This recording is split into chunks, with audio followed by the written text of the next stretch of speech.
Chaque été, plusieurs CRS sont appelés en renfort sur nos côtes pour les sécuriser. Pourtant, cette année, avec l'état d'urgence et l'Euro de football, ils ne seront à la disposition des communes qu'un mois au lieu de 2. Alors, certaines d'entre elles trouvent d'autres solutions pour les remplacer. C'est ce que nous explique Samuel Grasset.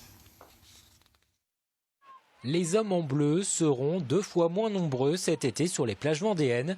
L'an dernier, 34 CRS étaient venus en renfort dans le département pour assurer la surveillance des plages.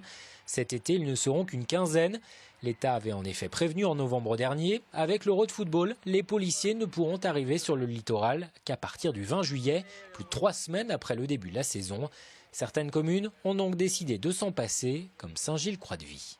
On était à 14 maîtres nageurs sauveteurs plus 6 CRS et on va passer à 20 maîtres nageurs sauveteurs directement employés par la commune. Même choix à La Tranche-sur-Mer. Les 7 CRS seront remplacés par 7 sauveteurs civils.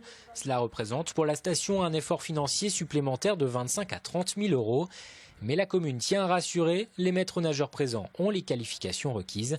La sécurité des plages sera garantie. Ils sont tous des profils sportifs, sont globalement tous nageurs en compétition, de très bon niveau. Ils ont été formés tout l'hiver au BNSSA. Ensuite, ils ont fait un stage qu'on appelle SSA, où ils apprennent les techniques de sauvetage en mer. Reste que ces nageurs sauveteurs n'ont pas de pouvoir de police, contrairement aux CRS, qui peuvent prévenir et agir par exemple contre les vols ou les violences aux abords des plages. Le maillot blanc des policiers marqué CRS a un impact sur la population.